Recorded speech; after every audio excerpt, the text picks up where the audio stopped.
आज हम पढ़ने वाले हैं रेगुलेटिंग एक्ट 1773। ये पहला ऐसा एक्ट था जिसके अंडर ईस्ट इंडिया कंपनी पर कंट्रोल लाया गया और उनके जो अफेयर्स एंड मैटर्स थे उसको रेगुलेट किया जाने लगा। किसके द्वारा? ब्रिटिश पार्लियामेंट के द्वारा। तो जो इस एक्ट से पहले ईस्ट इंडिया कंपनी थी वो बहुत लंबे समय तक फ्रीली ट्रेड कर रही थी। तो इस एक्ट के अंदर उस पर पाबंदियाँ लग गई, उस पर ब्रिटिश पार्लियामेंट का कंट्रोल आ गया। इस एक्ट के अंडर जो पॉलिटिकल फंक्शन और एडमिनिस्ट्रेटिव फंक्शंस थे उन दोनों को सेपरेट कर दिया गया। तो पॉलिटिकल फंक्शंस क्या होते हैं? To make laws and schemes. और एडमिनिस्ट्रेटिव फंक्शन होते हैं to implement laws and schemes.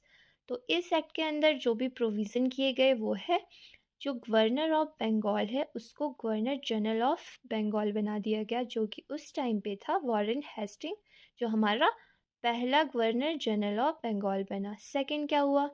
Executive council बनाई गई, जिसमें क्या होता था? 4 मेंबर्स होते थे जो रिप्रेजेंट करते हैं सिविल एंड मिलिट्री को।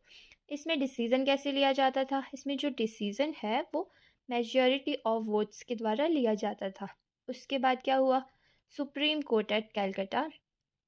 कैलकाटा में सुप्रीम कोर्ट एस्टेब्लिश किया गया 1774 में, जिसमें एक चीफ जस्टिस होता था और 3 जजेस होते थे, जो क्या करते थे? मेंटेन करते थे रूल्स एंड लॉज को।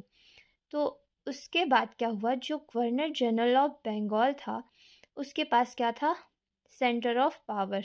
उसके पास सबसे ज़्यादा पावर होती थी और उसके सबॉर्डिनेट कौन होते थे? Governor of Bombay and governor of Madras. Bombay और मद्रास, इनकी जो पावर है उनको लिमिटेड किया गया। सुप्रीम पावर है किसके पास? Governor general of Bengal. और लिमिटेड पावर कर दी गई बॉम्बे एंड मद्रास के गवर्नर की। फोर्थ क्या हुआ कि कोर्ट ऑफ डायरेक्टर अपॉइंट किए गए, जो कि ईस्ट इंडिया कंपनी में 24 थे। तो ये क्या करते थे? Governing body of the company.